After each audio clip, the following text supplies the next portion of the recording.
So we open right in the middle of the chaos. The city is under siege. She-Hulk is in the thick of it, coordinating with the locals. Her primary goal is crowd control. She is trying to lure the massive robotic monster away from the dense population centers. We learn that these aren't just random machines. They are called Wildebots, an advanced race of robotics from the planet Kron that has been thriving on Sakar.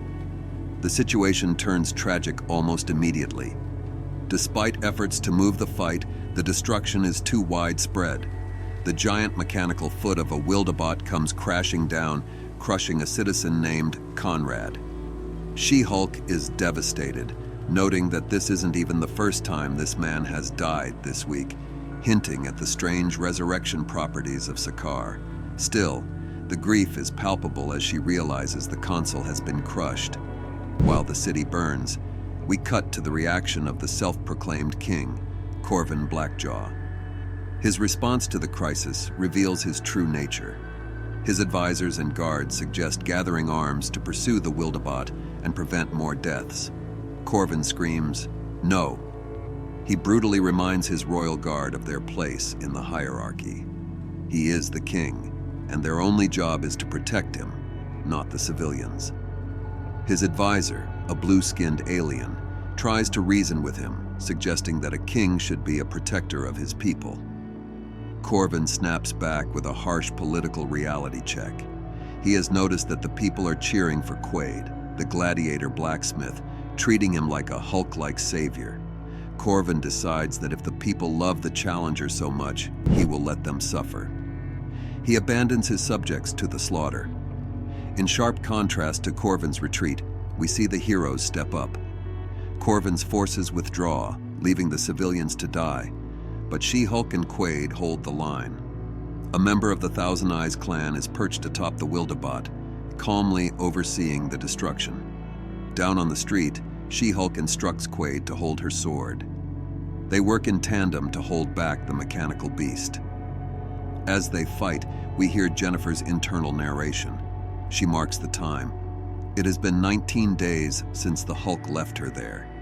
In that short span, she has witnessed the full cycle of Sakarian tragedy, a funeral, a wedding, an execution, and now a coronation that has collapsed into a war zone. The battle continues to rage. She-Hulk is physically dismantling the threats, but her mind focuses on the absurdity of her situation. She reflects on her resume over the last few weeks, slaying monsters in gladiator pits, allying with potential usurpers like Quaid, and sparring with the widow of her late cousin. As she forces the Wildebot back, struggling against its mechanical strength, she thinks about the volatile nature of the Sakarian people. She has watched them fight to the death over minor infractions like spilled drinks and declare blood feuds over insults to livestock. It paints a picture of a world addicted to conflict, making her job as a peacekeeper nearly impossible. She-Hulk unleashes her power, smashing through the metal chassis of the enemy machines. The narration takes a darker turn here. Jennifer admits she has seen blood, guts, and every conceivable kind of violence. She notes that the violence on Sakar is so creative and disturbed that it defies imagination. The visuals emphasize the sheer force required to survive on this planet, with She-Hulk ripping through the threats with terrifying efficiency. The dust settles slightly, and She-Hulk comes face to face with the leader of the attack, a warrior from the Thousand Eyes clan clad in red and black armor. Jennifer acknowledges that despite everything, the people of Sakar are proud. She tries to engage the attacker verbally, asking what their problem is. The attacker identifies She-Hulk herself as the problem. As they clash weapons, She-Hulk claims the moral high ground, stating she is defending innocent people. The attacker rejects this, calling the citizens scum and accusing She-Hulk of being an outsider protecting a corrupt society. The fight becomes a clash of ideologies. As they trade blows, the Thousand Eyes warrior lectures She-Hulk on Sakarian history. They claim Sakar was once strong, bound by honor and tradition. They argue that the current state is pathetic. A killer like Corin has declared himself king. A Hulk defends the people, and the population has grown weak and apathetic. The attacker believes Sakar can only survive if it is violently reminded of who it is. During this exchange, the attacker launches an explosive projectile. She-Hulk spots it too late, but Quaid intervenes and saves her. The attacker vanishes into the smoke. She-Hulk helps Quaid to his feet and thanks him. The narration softens, admitting that despite the brutality, some people on Sakar, like Quaid, are selfless, kind, and intelligent. All the qualities you would want in a king. The scene shifts from the streets to the safety of the palace.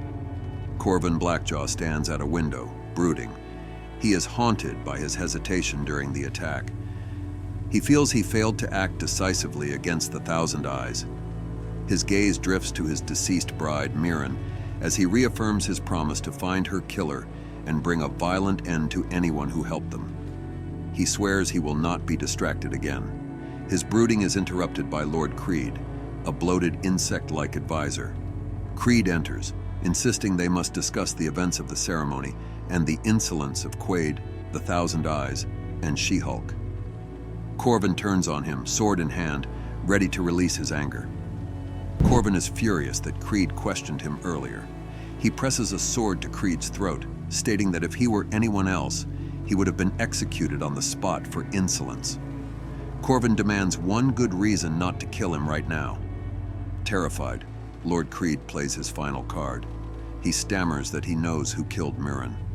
Corin dismissively replies that he already knows it was the Thousand Eyes, but Quaid insists he knows the specific person giving the orders.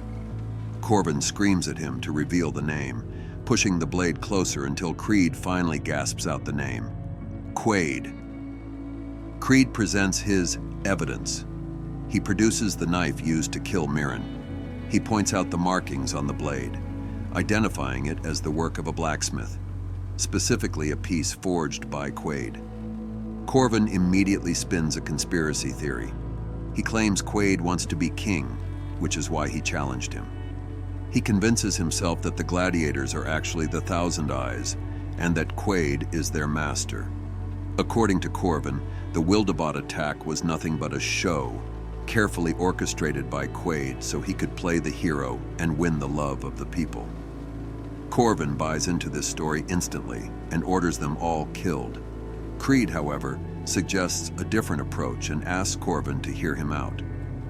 We cut to a quiet, intimate moment, one we know is about to be shattered. Quaid and Alara are in bed together. Alara is shaken by everything that happened that day. She asks if living in constant fear is normal.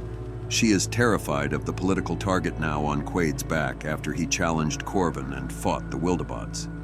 Quaid gently tells her she shouldn't live in fear of losing him. He reassures her, saying she doesn't need to be afraid. Suddenly the door is kicked in. Lord Quaid and the guards storm into their sanctuary. Quaid cruelly tells the boy not to lie to Alara, saying she absolutely should be terrified. Quaid formally announces the charges. He places Quaid under arrest for treason, conspiracy, and the murder of Mirren Blackjaw, accusing him of being the terrorist leader of the Thousand Eyes. Quaid instantly moves to shield Alara, telling her to stay behind him. He grabs a sword to defend them both. Quaid mocks him, asking if he is really willing to risk Alara's life by fighting back. Alara begs Quaid not to listen, warning him that the guards will kill him. Realizing he is completely surrounded, Quaid makes his choice. He tells Alara to find She-Hulk and tell her everything. He confesses his love to her and prepares to surrender. The arrest turns violent. Quaid is overwhelmed by the sheer number of guards. We see him struck hard, the art clearly showing a brutal blow to the head. He is beaten down and forced into submission. As they drag Quaid away, Alara screams that he is innocent, that he did not kill Mirren and has nothing to do with the Thousand Eyes.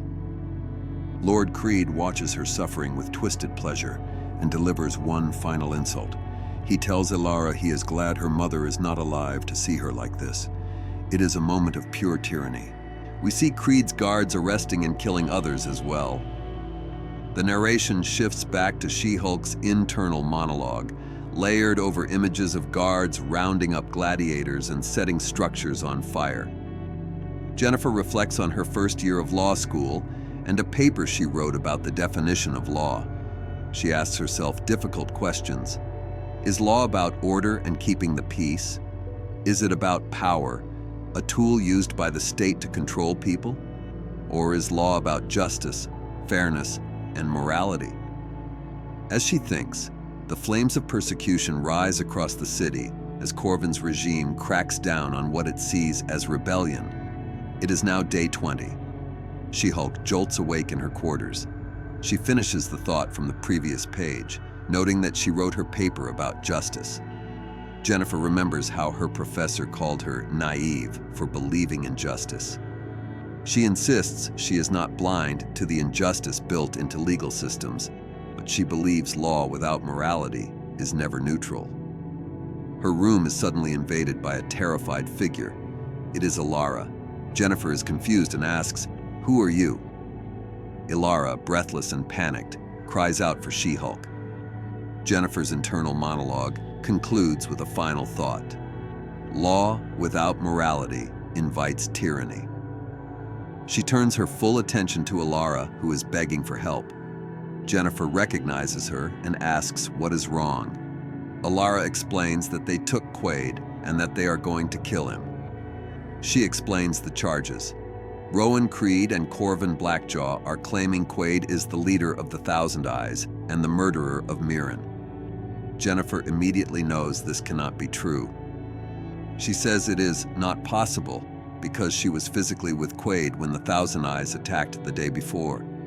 He was fighting beside her, trying to stop them, not leading them.